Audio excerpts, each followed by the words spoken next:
So in today's video, we're going to be taking a look at an awesome scale exercise that I borrowed from one of the best living jazz guitarists, Kurt Rosenwinkel. If you aren't familiar with Kurt's playing, shame on you. You should definitely go check it out. But he is easily one of the most influential and consequential guitarists to come out of the last 30 years. Whether you love him or hate him, he has influenced so much of modern jazz guitar.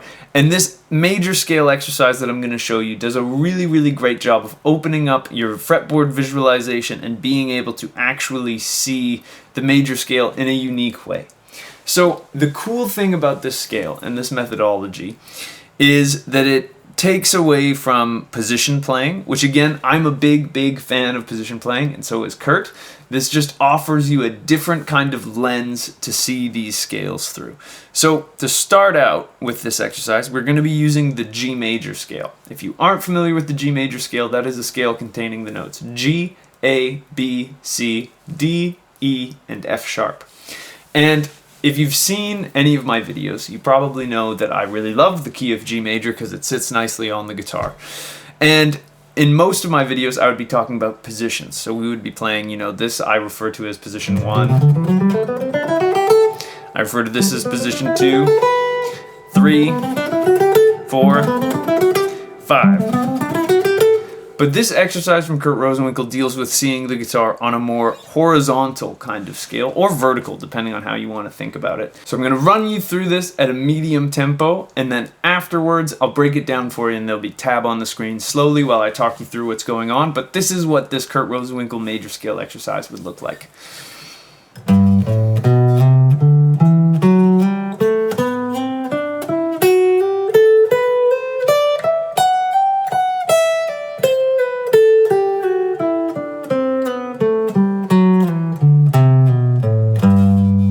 So what this was the G major scale blending through all 5 of the positions. So I got all the way from this G down here all the way to this G way up at the top.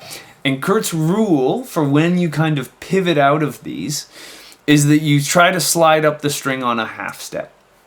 So there's 2 half steps within the major scale. One happens between the 3rd scale degree and the 4th, as well as between the 7th and the root again. So if I go through this slowly, and again, feel free to follow along with this tab in the top right, or download the diagrams for free from my website, which is linked down in the description. It's going to look something like this. So I start out down here and I go. Now here I'm approaching my first half step, so I go 2nd fret, slides up to the 3rd fret on the A string.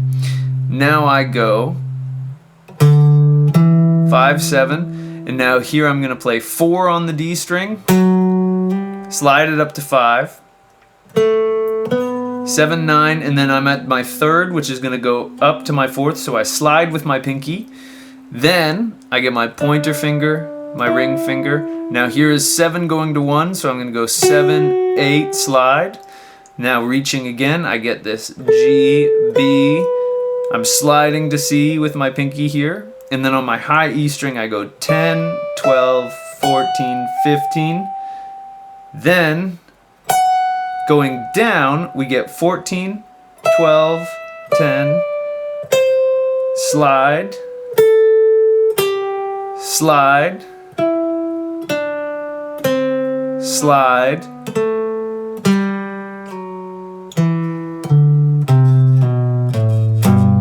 so it ends up being a slightly different pattern when we descend versus when we ascend. So one more time at a little bit, kind of in between the 2 tempos that I did that. This is what this would look like a little bit faster one more time. So we would get slide, slide, slide, slide, slide, slide, slide, slide, slide, slide.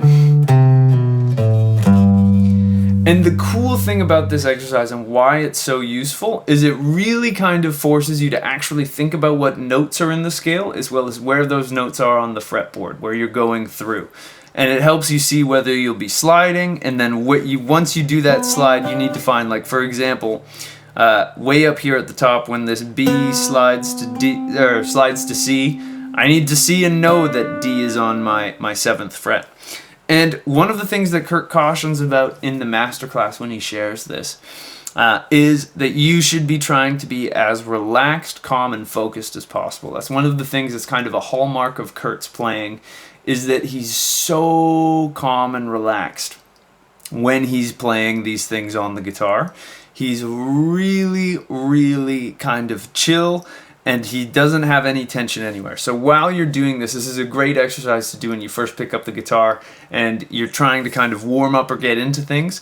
It's a great way to kind of just slowly, you want to do it with no tension, you want to be, sitting up straight and breathing right.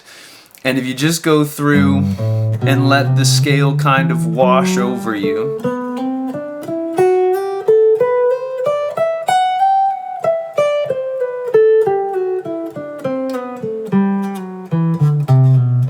got a little bit stuck on that F sharp, but no tension in your arms. Hopefully you're breathing and you're just letting these scales go.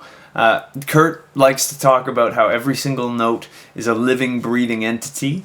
And so it's a really beautiful way to kind of practice that, as well as training both your fretboard visualization and your legato and just kind of smooth technique. Because ideally, we don't want to just be playing in a position. Position playing is incredible and so useful, but so is being able to weave between the positions in a creative way. So that's the kind of superpower of this.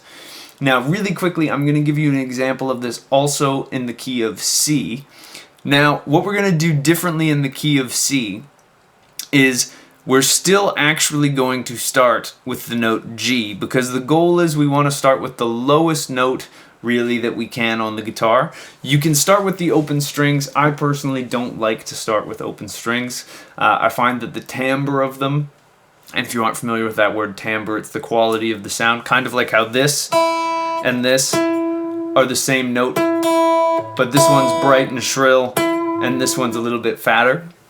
So you could either start on G or on F. Let's actually do it starting on F. So the goal is you start as low on the guitar neck as possible, and you just follow these same rules of sliding up whenever you get to a half step. So if I did this slowly in the key of C, starting from F way down on my 1st fret, this is what this C major across all of the frets would sound like. We would get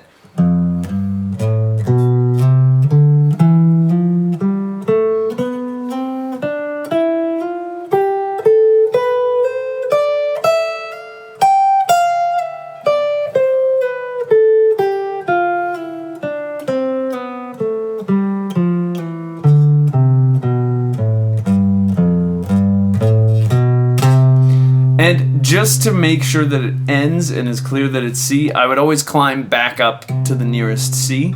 But again, this is an exercise that you can have a lot of fun coming up with your own variations on. That just gives you a lot of different kind of visual pathways, both ascending and descending on the guitar neck, that blend together these 5 positions. And the only rule is you need to slide your finger up the string whenever you reach a half step. It's a really, really cool way to practice that I stole from, again, one of the greatest jazz guitarists alive today. So I hope you enjoyed this video. If you did, I'd really appreciate it if you could like and subscribe. It truly helps me out more than you could know. If you want to take a guitar lesson with me, there's a link to get in touch with me down in the description. I'd love to work with you on whatever's troubling you on the guitar.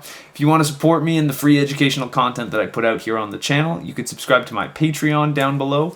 All of my patrons get early access to videos, as well as some cool kind of behind the scenes sneak peeks at stuff that I'm working on, songs that I'm writing, and anything like that. So I'd love to see you over there. Another great way to support the channel is to purchase either my ebook or my video course all about triads. They're pretty reasonably priced, and it's a great way to, again, support me in this channel, as well as grab some kind of more in-depth educational content than what I can cram into a 10-15 minute YouTube video. Last but not least, I've got new videos coming out every single week on Mondays and Thursdays, so I hope I'll see you in the next one, and until I do, I'll wish you a wonderful day, and I hope you have some fun playing the guitar. Thanks.